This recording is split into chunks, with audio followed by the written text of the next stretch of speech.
En la víspera de la boda de mi hermana, recibí un mensaje que lo cambió todo. Tú no eres familia de verdad. No hace falta que vengas mañana. Lo leí 2 veces. Después respondí con una sola frase. Mi madre se rió y dijo que yo estaba fanfarroneando, que por la mañana estaría en la puerta con una disculpa, como siempre hacía. Ella todavía se reía cuando se fue a dormir. Por la mañana, cuando sonó el teléfono, la risa se había esfumado por completo. Pero antes de continuar, checa si ya estás suscrito al canal y escribe en los comentarios: ¿desde dónde estás viendo este video? Nos encanta saber hasta dónde están llegando nuestras historias. Mi nombre es Teresa Fuentes. Tengo 68 años, canas que dejé de pintarme hace tiempo y manos que han cargado más peso del que cualquier persona debería cargar en una sola vida. No estoy contando esta historia porque quiera que sientan lástima por mí. La cuento porque pasé décadas pensando que dar era lo mismo que ser amada. Y tardé mucho tiempo en entender que no lo es. Todo empezó 3 meses antes de la boda de mi hermana, Concepción. Yo había ido a la oficina de su novio a firmar un documento del seguro para el salón de fiestas. Un detalle burocrático entre tantos otros que yo misma había resuelto sola en los últimos meses. El contrato del salón en Puebla estaba a mi nombre. El de la decoración también. El del banquete. El de la fotógrafa. Todo a mi nombre, porque fue mi tarjeta la que pagó, mi firma la que garantizó y mi pensión la que financió todo. Cuando llegué al estacionamiento, vi a una mujer bajando del coche de Marcio, el novio de Concepción, por la puerta trasera. Se arregló el cabello, se acomodó la blusa y se fue sin verme. Él bajó poco después. Cuando sus ojos se encontraron con los míos, se puso pálido de un golpe. No tuvo que decir nada. Lo entendí todo en un segundo.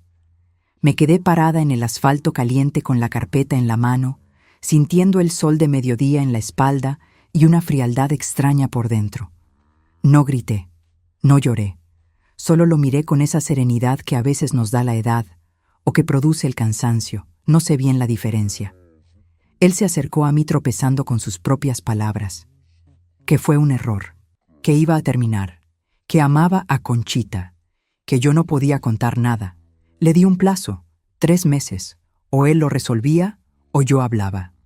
Hoy sé que fue el mayor error que cometí en toda esta historia, mayor que haber pagado la boda, mayor que haberme quedado en silencio durante años, guardar el secreto de un hombre que estaba engañando a mi hermana.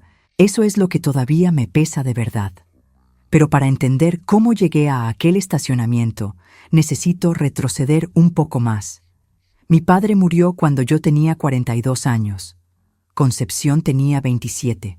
Todavía muy joven, siempre frágil, tal como mi madre decía que era. Y mi madre, doña Genoveva, que siempre fue una mujer de mano firme, simplemente se derrumbó. Fue como si se hubiera apagado. Dejó de pagar las cuentas, dejó de abrir la correspondencia, dejó de salir de casa. Yo encontré una pila de recibos de luz y agua escondidos en una caja de zapatos debajo de su cama. Lo junté todo. Me senté en la mesa de la cocina y empecé a pagar. Nunca nadie me lo pidió. Simplemente lo hice. Era empleada de gobierno desde hacía 20 años. Tenía una vida estable y la voz de mi padre todavía resonaba en mí como si hubiera sido ayer. Teresa, tú eres la más fuerte. Cuídalas. Tomé esa frase como una orden que no tenía fecha de caducidad. Pagué la hipoteca de la casa de mi madre por 11 años. En los primeros años, pagué también la renta de Concepción cuando dejó el primer trabajo, luego el segundo, luego el tercero. Cubrí sus deudas de tarjetas de crédito 2 veces. Le presté dinero que nunca volvió y dejé de llamarlo préstamo porque resultaba vergonzoso fingir que regresaría. Mi madre tenía una frase que escuché tantas veces que se me quedó grabada en la piel como un tatuaje. Conchita siente las cosas más profundo que tú, Teresa. Ella es más sensible. Como si yo no sintiera, como si yo estuviera hecha de otro material, más duro, que no necesitara cuidados. Cumplí 60 años un martes. Mi amiga Lourdes apareció con un pastelito de chocolate y una vela. Mi madre llamó a las 3 de la tarde para preguntarme si podía llevarla al doctor la semana siguiente. Concepción no llamó. Al día siguiente, ella publicó una foto del cumpleaños de su perra con un pastel adornado y la frase «Mi amor eterno». Lourdes me dijo esa noche, con la franqueza que solo tienen las viejas amigas: «Ellas no olvidan tus días importantes, Teresa. Es que no creen que importen». Pasé 2 días tragándome aquello. 6 meses después, Concepción se comprometió con Marcio. Y sin siquiera preguntar, sin hacer una pausa para respirar, se giró hacia mí en la cena y dijo: «¿Verdad que tú eres buenísima con esas cosas de organización, Teresa?». Y yo, como siempre, saqué mi libreta y empecé a anotar. El salón fue lo primero. Quinta Las Hortensias, una hacienda preciosa en Atlixco, con terraza de madera, jardín con rosas y una vista que daba a un lago. 18,000 pesos solo de reserva. Marcio no los tenía. Doña Genoveva ciertamente no los tenía. Y Concepción ni siquiera fingió buscar otra opción. Solo me miró con esa sonrisa de quien sabe que la respuesta ya está dada. Firmé. Pagué el anticipo. Después vino el banquete. Luego la decoración. Luego la fotógrafa que yo misma busqué, negocié el precio y contraté. Cada proveedor tenía mi nombre en el contrato. Cada depósito salía de mi cuenta. Concepción elegía las flores, el sabor del pastel, el color de los manteles, y yo resolvía el resto. En total, fueron 52,000 pesos. Ella nunca preguntó cuánto costaba.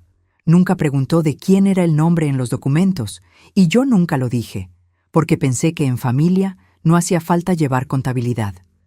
Aprendí de la peor forma que sí hacía falta. Hay algo que sucede cuando eres la persona que sostiene todo por mucho tiempo. Los demás dejan de ver el esfuerzo y empiezan a verte solo a ti. Te vuelves parte de la estructura, como una viga en el techo. Nadie piensa en ella mientras está ahí, solo notan su ausencia cuando se cae. Yo era la viga de mi familia desde hacía décadas, y como toda viga ignorada, me estaba agrietando por dentro. En los 3 meses que siguieron a lo que vi en aquel estacionamiento, observé a Marcio de lejos. No de forma dramática, no era obsesión, era atención. El tipo de atención que uno desarrolla cuando ha sido engañado una vez y no quiere ser engañado de nuevo. Él parecía haberse calmado.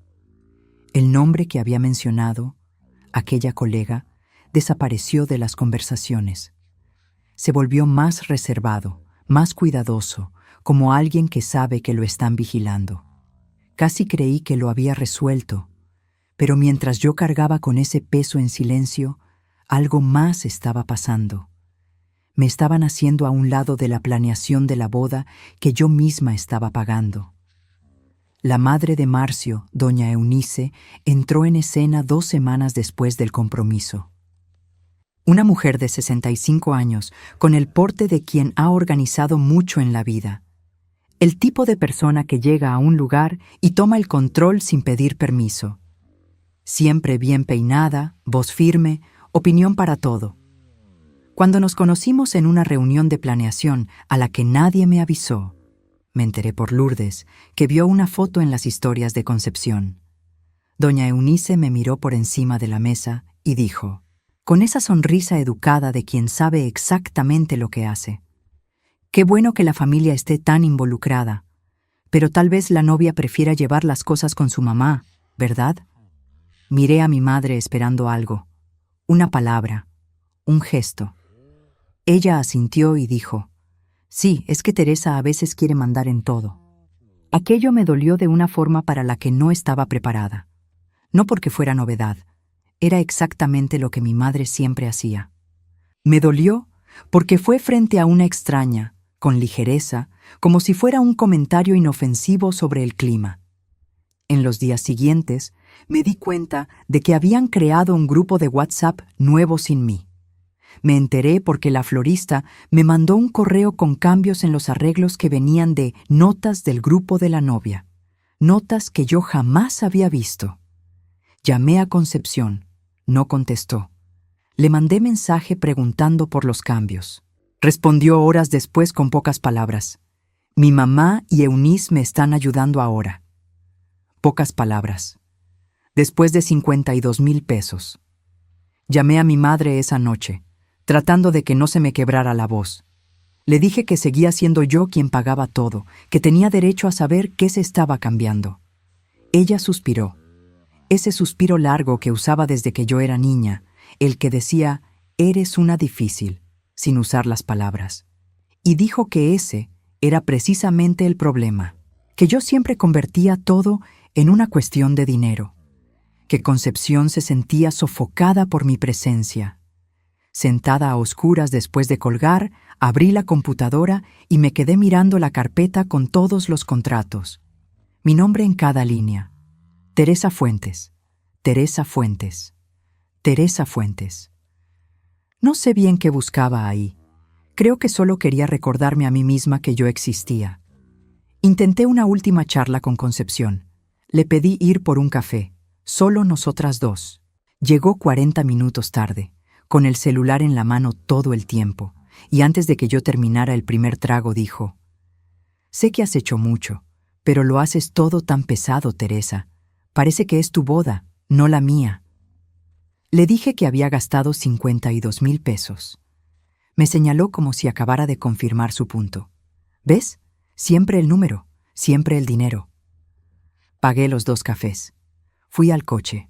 Me quedé sentada mirando por el parabrisas 10 minutos, viéndola cruzar la calle con el teléfono en la oreja, riéndose de algo. El coche que ella manejaba tenía el seguro pagado por mí los últimos 2 años. No lloré. Solo sentí ese cansancio que no es del cuerpo, sino del alma. El cansancio de quien ha dado tanto que ya no recuerda cómo es no dar. Fue esa semana cuando Marcio dejó de mirarme a los ojos por completo. Cada vez que yo aparecía, desviaba la mirada. Lo tomé como una señal de culpa por lo que vi en el estacionamiento. Tal vez arrepentimiento. Tal vez de verdad había terminado aquello. Quería creerlo. Necesitaba creerlo, porque la alternativa era demasiado pesada para cargar. Así que me permití creerlo. Y ese fue mi segundo error. 2 días antes de la boda, fui sola a la Quinta Las Hortensias.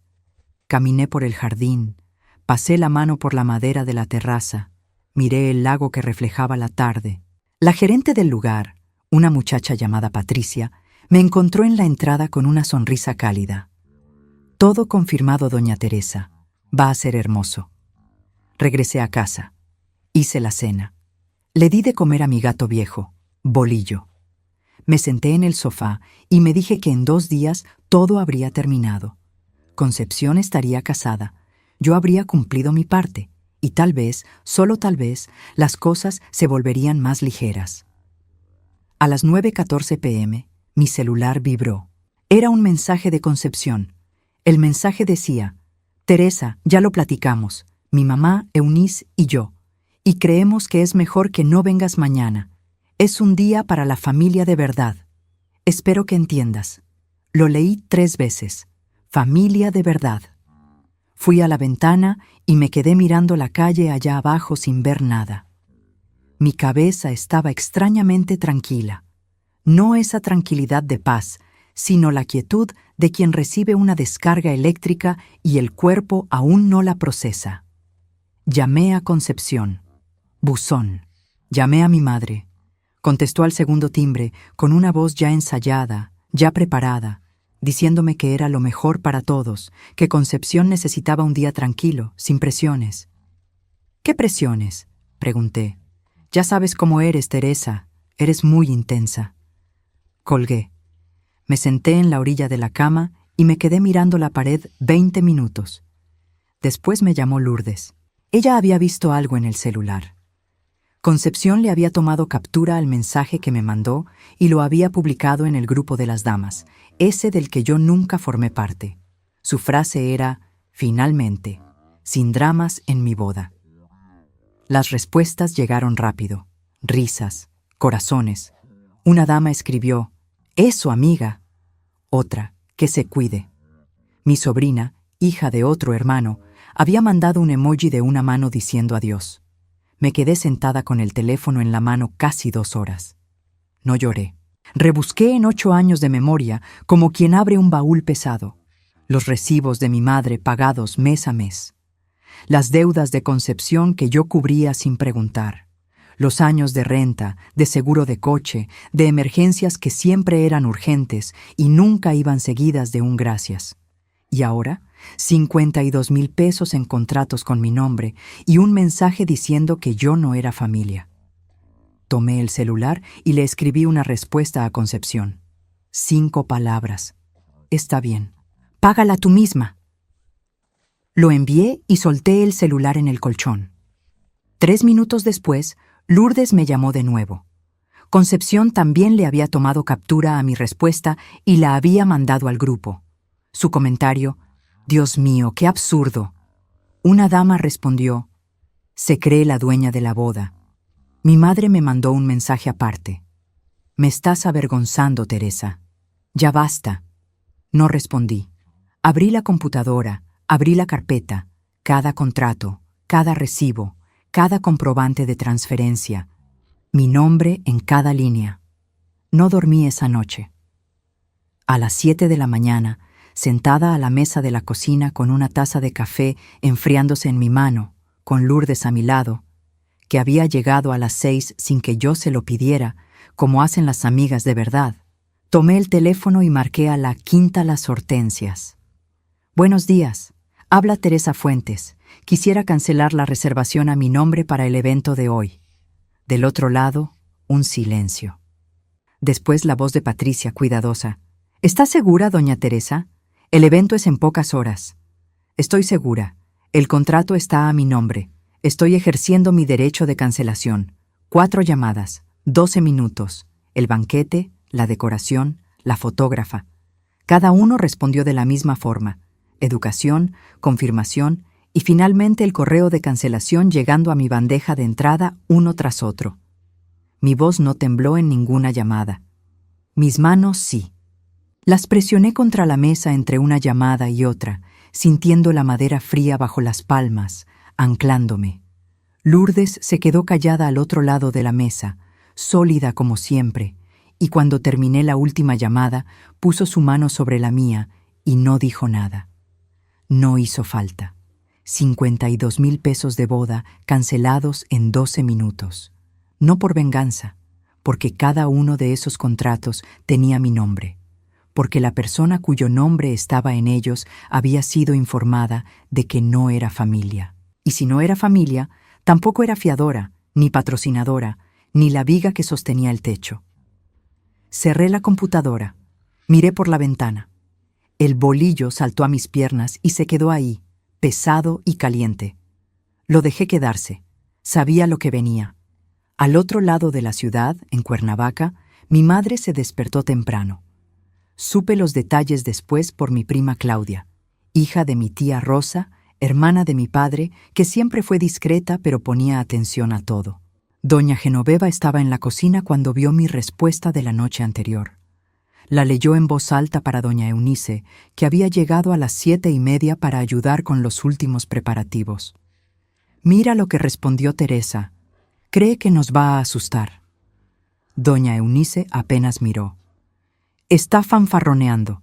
Ese tipo de gente siempre amenaza y no hace nada». Mi madre asintió con la certeza de quien tiene 20 años de historial a su favor. Y no se equivocaba sobre el historial. Por 20 años yo me había quejado, me había dolido, había amenazado con parar. Y siempre volvía. Siempre aparecía en la puerta con la solución, con el cheque, con la disposición de tragarme el orgullo una vez más. Ella tenía 20 años de evidencia de que yo cedería. Lo que ella no sabía era lo que yo vi en aquel estacionamiento 3 meses antes.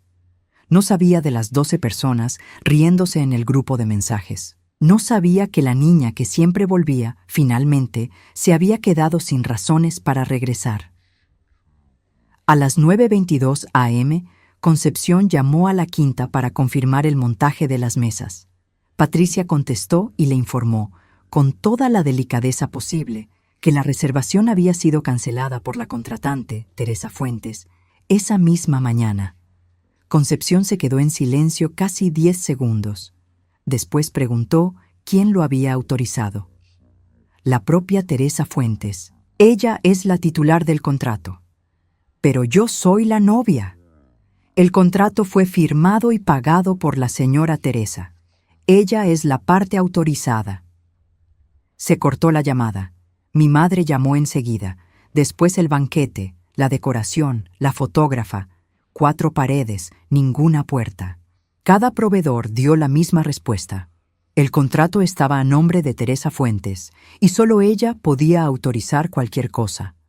Fue cuando doña Eunice, que se había quedado parada en el pasillo escuchando todo, se giró hacia mi madre con una voz muy baja y muy peligrosa. «Tú me dijiste que la familia estaba cubriendo el lugar». Mi madre no respondió de inmediato. «¿Quién pagó el salón, Genoveva?» Teresa se encargó de los depósitos. ¿Se encargó o lo pagó? Silencio. ¿Ella pagó todo? Las circunstancias eran complicadas. ¿Me dejaste venir aquí, organizar a mi familia, planear esta boda, sin decirme que era la hermana de la novia la que estaba pagando todo? ¿Y a esa mujer la desinvitaron anoche? Doña Eunice era una mujer que entendía de responsabilidad y de cuentas. Era del tipo que sumaba todo y nunca olvidaba un número. Miró a su alrededor. Los arreglos que debían montarse en la quinta, el banquete que esperaba confirmación, la fotógrafa que había bloqueado todo el día, todo cancelado, y su familia en medio. Llamó a su propio servicio de banquetes. Consiguió una solución de emergencia: carnes frías, pan, un pastel sencillo, que podía entregarse en casa de mi madre ese mismo día. Mandó a su hijo a acomodar sillas de plástico en el patio. Trajo flores que compró a las carreras en el supermercado más cercano, todavía con la envoltura de la tienda. Fue la boda que sobró. Mi prima Claudia estaba entre los invitados. Me contó después que la gente llegaba con la invitación en la mano, miraban la dirección impresa, Quinta Las Hortensias, y luego miraban la casa con patio, tendedero y un columpio oxidado a un lado. Nadie dijo nada abiertamente, pero el murmullo empezó rápido. La tía Rosa llegó y me llamó al momento. «Teresa, ¿qué pasó?» Se lo conté. No con rabia. Ya no tenía rabia, estaba más allá de eso. Le conté los números, los contratos, el correo de cancelación de la madrugada. Ella se quedó callada un tiempo. Después dijo, bajito: «Dios mío, Teresa». Le dije que ya lo sabía. Mientras tanto, sentada en mi sofá con el bolillo y con Lourdes en el sillón de al lado, yo recibía las actualizaciones de Claudia como reportes de guerra: sillas prestadas de la iglesia, mesa con un mantel que no llegaba a las orillas, pastel de súper con el nombre mal escrito en el primer intento. Concepción todavía no salía de su cuarto a las 11 de la mañana. No sentí placer. Habría sido más fácil si lo hubiera sentido. Sentí esa llanura extraña que viene cuando algo que estuvo tenso por mucho tiempo finalmente se suelta. No alivio exactamente, sino más bien como el silencio después de un ruido largo que habías dejado de notar. Lourdes me miró una vez y preguntó, ¿estás bien? Lo pensé un momento. Creo que sí. Hiciste lo correcto. Lo sé. La boda ocurrió a las 2 de la tarde en el patio de mi madre. Supe todo por Claudia, que me estuvo mandando mensajes todo el día con ese tono de quien reporta un accidente de tráfico, perturbada, pero incapaz de dejar de mirar. La ceremonia fue corta. Un juez que doña Eunice consiguió con 4 horas de anticipación. Un ramo de hortensias blancas compradas deprisa, todavía con la etiqueta del precio pegada en el celofán. Concepción cruzó el pasto con mi madre al lado, con la barbilla en alto, la mirada fija al frente, con esa rigidez de quien está determinada a no mostrar que está destrozada. Marcio sonrió. Sonrió como siempre sonreía, abierto, fácil, una sonrisa hecha para el público. Dijeron sus votos. Ella tartamudeó 2 veces, él no. Después vino la recepción. La gente comió bocadillos y bebió refresco en vasos desechables. Alguien conectó un celular a una bocina portátil y puso una lista de reproducción de Spotify. Claudia me mandó una foto del pastel, rectangular, con merengue blanco, y encima escrito Felicidades Concepción y Marcio, con esa letra de pastelero de supermercado. Ya puede quedarse con su caridad. La frase que mi hermana había escrito la noche anterior en el grupo para que todos se rieran, circulaba ahora de boca en boca entre los invitados, que ya sabían lo que había pasado. Y se enteraban de más, porque mi tía Rosa le había contado a mi prima, que le contó a su esposo, que le contó a su cuñada, que le contó a la colega de trabajo que estaba sentada al lado. En los círculos familiares, la verdad no necesita megáfono. Se esparce con susurros y miradas. Fue a las 3:15 cuando la bomba estalló. Había una mujer llamada Sandra en la mesa de la familia de Marcio, colega de su oficina, invitada porque ayudó a cerrar un contrato importante el año anterior. Estaba en su segunda copa de vino y platicaba con 2 amigos de Marcio sobre chismes de la oficina. En un descuido que probablemente lamentaría por años, mencionó el nombre, la famosa colega del estacionamiento, pensando que era un tema ya conocido. No lo era. Los amigos se miraron entre sí. Sandra se dio cuenta del error, pero ya era tarde. La información salió de su mesa en menos de 10 minutos. Pasó por los primos, llegó a la madrina principal, que fue directo con Concepción. Mi hermana se quedó parada en medio del patio, con su vestido de novia y el ramo todavía en la mano. Preguntó el nombre en voz alta, con una firmeza que debió costarle mucho. Marcio se puso blanco. Intentó arreglar el desastre. Dijo que no era nada, que ya había terminado, que no era lo que parecía. Solo que sí lo era. Y él sabía que ella lo sabía. El ramo cayó al pasto. Concepción se sentó en la silla de plástico más cercana y se quedó mirando al suelo como si tratara de leer algo escrito ahí. Doña Eunice cruzó el patio, agarró a Marcio del brazo y se lo llevó a la calle. Se fueron sin despedirse. Doña Genoveva se quedó parada junto a la mesa del pastel. Claudia me escribió: «Tu mamá está mirando el pastel del súper con cara de que ya no sabe qué hacer con su vida». Los invitados se fueron yendo poco a poco, con esos adioses rápidos y abrazos breves de quien necesita irse pero no sabe qué decir. Nadie partió el pastel. A las 4 de la tarde, el patio estaba vacío. Yo estaba en casa, en el sofá, comiendo galletas directo del paquete porque no había tenido ganas de cocinar. El bolillo dormía en mi vientre. Lourdes ya se había ido. La televisión estaba en silencio. No sentí victoria. Nunca la sentí en ningún momento de ese día. Sentí el silencio de quien ha estado cargando un peso enorme por demasiado tiempo y de repente lo pone en el suelo, y los brazos todavía no saben qué hacer con el espacio vacío. A las 6 de la tarde mi celular sonó. Era Concepción. Contesté sin decir nada. Me quedé esperando. Su respiración era irregular, de esa que viene después de muchas horas llorando, cuando el cuerpo ya se cansó del llanto, pero aún no sabe cómo parar. Me preguntó cuánto tiempo hacía que yo lo sabía. Le dije que 3 meses. El silencio que siguió tenía peso. No hizo la pregunta como una acusación. La hizo como quien intenta medir el tamaño de una pérdida. 3 meses. Estaba contando los días, las cenas familiares, las veces que estuvimos en el mismo lugar con aquello entre nosotras. Cuando me preguntó por qué no se lo había dicho, se lo expliqué con toda la honestidad que me quedaba. Si te lo hubiera dicho, mi mamá habría dicho que yo era una envidiosa, que quería destruir tu felicidad, y tú le habrías creído. No discutió. Ese fue el momento más extraño de toda la conversación, la falta de discusión, porque en el fondo ella sabía que era verdad. Sabía cómo se habría contado esa historia, cómo me habrían señalado, cómo el mensajero se habría vuelto el villano. Pero también le dije que fue un error quedarme callada, que ese secreto no me pertenecía, que debí poner la verdad sobre la mesa de inmediato, sin importar las consecuencias, y dejar que ella decidiera qué hacer con su propia vida. Lloró un poco más.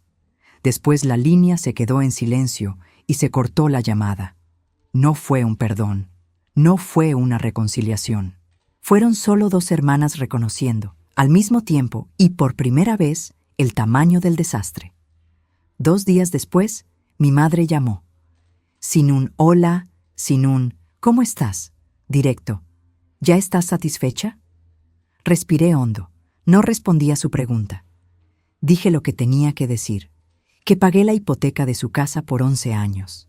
Que cubrí las deudas de Concepción más veces de las que podía recordar. Que puse 52,000 pesos en una boda y me desinvitaron la víspera. Que no estaba satisfecha, estaba exhausta y que ya iba a parar. Dijo que si mi padre estuviera vivo, nunca me habría dejado actuar así. Me quedé con eso en la mano un momento. Después dije, con más calma de la que esperaba tener: si mi padre estuviera vivo, él me habría pedido que parara hace mucho tiempo, porque él sí me conocía. Colgó. Esa semana me senté con mi asesora financiera, una mujer llamada Elena, que desde hacía 3 años me mostraba tablas de Excel con una paciencia de santa mientras yo fingía que esos números no me importaban. Esta vez le pedí cancelar los pagos automáticos a la cuenta de mi madre. De inmediato, ella lo procesó sin comentar, pero vi en su rostro que no le sorprendía. Después le pedí que me mostrara todo lo que yo había pagado a nombre de mi familia en los últimos años. La hoja de cálculo llenó la pantalla. 11 años de hipoteca, 4 años de cuentas varias de Concepción, los 52,000 de la boda, seguros, rentas, emergencias. El total era de 231,400 pesos. Me quedé mirando ese número mucho tiempo. Era más de lo que habría tenido si hubiera invertido ese dinero. Era más de lo que la mayoría de la gente gana en 10 años. Era una vida entera de trabajo echada al desagüe de una familia que no me veía. Le mandé un correo formal a mi madre, con copia a Elena, informándole que los pagos cesarían de inmediato y que ella debía buscar sus propios medios. Educada, claro, sin rabia, solo definitiva. Lourdes me vio para cenar esa noche. Me preguntó cómo me sentía, como quien soltó un peso que cargaba desde hace tanto que ya había olvidado que el peso no era mío. Ella levantó su copa. Bienvenida de vuelta. 3 semanas después, Concepción deshizo el compromiso. Marcio se salió del departamento que compartían. Ella regresó a casa de mi madre, al cuarto con la colcha lila que tenía desde adolescente. Doña Eunice cortó contacto silenciosamente, sin peleas, solo ausencia. En una ciudad así, ese tipo de silencio es más fuerte que cualquier discusión. Mi tía Rosa me llamó una tarde de jueves para decirme que doña Genoveva se las estaba arreglando, que había conseguido un asesor de crédito para renegociar la deuda, que Concepción estaba ayudando con los gastos de la casa ahora, por primera vez en su vida. Escuché aquello y no sentí ni tristeza ni satisfacción. Sentí algo más parecido al reconocimiento. El mundo había seguido girando. Las cosas que yo pensaba que se iban a derrumbar sin mí habían encontrado otra forma de mantenerse en pie. Fui al consultorio de una psicóloga llamada doctora Beatriz, una mujer de 60 años, de canas cortas y voz directa. En la primera sesión me hizo una pregunta que se me quedó grabada días. Si dejas de dar, ¿quién eres tú? Me quedé mirándola sin respuesta. Por ahí es por donde vamos a empezar, dijo ella. Hoy es un jueves de noviembre. Tengo 68 años y estoy sentada en la terraza de mi nuevo departamento, más chico que el anterior, pero mío de verdad, con vista a un jardín y la luz de la mañana entrando por la ventana de la cocina. El bolillo está en mis piernas.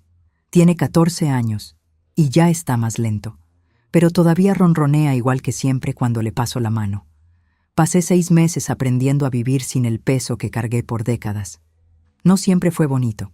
Hubo noches en las que me desperté dándome cuenta de cosas de nuevo, escenas antiguas, conversaciones que debía haber tenido, decisiones que debía haber tomado distinto. Le llevé eso a la doctora Beatriz cada semana. Ella no me dijo que yo había hecho todo bien. Me ayudó a entender qué fue lo que me hizo creer que yo necesitaba hacer todo aquello para merecer un lugar en la familia. La respuesta no fue cómoda, pero fue honesta. Aprendí que cuando tu padre se está muriendo y te dice cuídalas, te está pidiendo atención y amor, no sacrificio financiero por décadas. Yo convertí una frase de cariño en un contrato sin fin. Y pasé años renovando ese contrato yo sola, sin que nadie lo pidiera, sin que nadie lo agradeciera, alimentando la idea de que si dejaba de dar, dejaría de importar. Concepción me mandó un mensaje 2 meses después de la boda cancelada. No era largo. Decía que finalmente estaba entendiendo el costo de tener a alguien que sostiene todo por ti, porque ahora ella estaba sosteniendo sus propias cosas por primera vez y era pesado, que lo había dado todo por sentado, que me extrañaba, pero no esperaba que yo volviera. Solo quería que lo supiera. No borré el mensaje. Tampoco respondí. Se queda ahí en la pantalla como una puerta que puede o no abrirse algún día, pero solo cuando yo quiera, y solo si yo quiero. Mi madre refinanció la casa con ayuda de la tía Rosa. Está pagando su propia hipoteca. Escuché que está bien, dentro de lo que cabe. Ya no llamo. Ya no espero su teléfono con esa mezcla de deber y miedo que me acompañó por décadas. Lourdes sigue siendo la misma.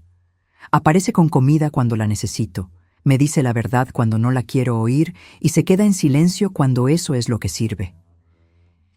Ella me enseñó más sobre la amistad que cualquier cosa que haya leído o escuchado.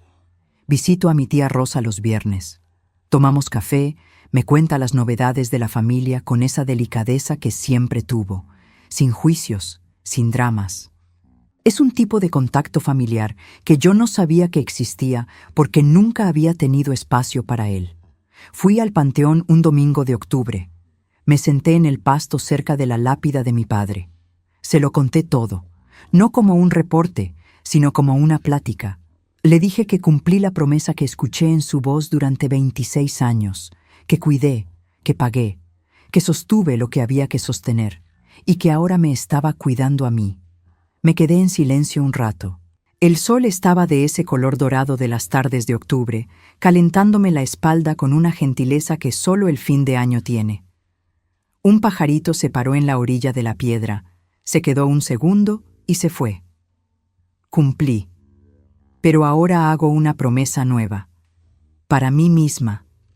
Me levanté, toqué la piedra fría con la punta de los dedos y regresé al coche. La gente a veces me pregunta si me arrepiento. La respuesta es doble.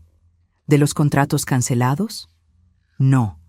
Eran mis contratos, mi dinero, mi firma.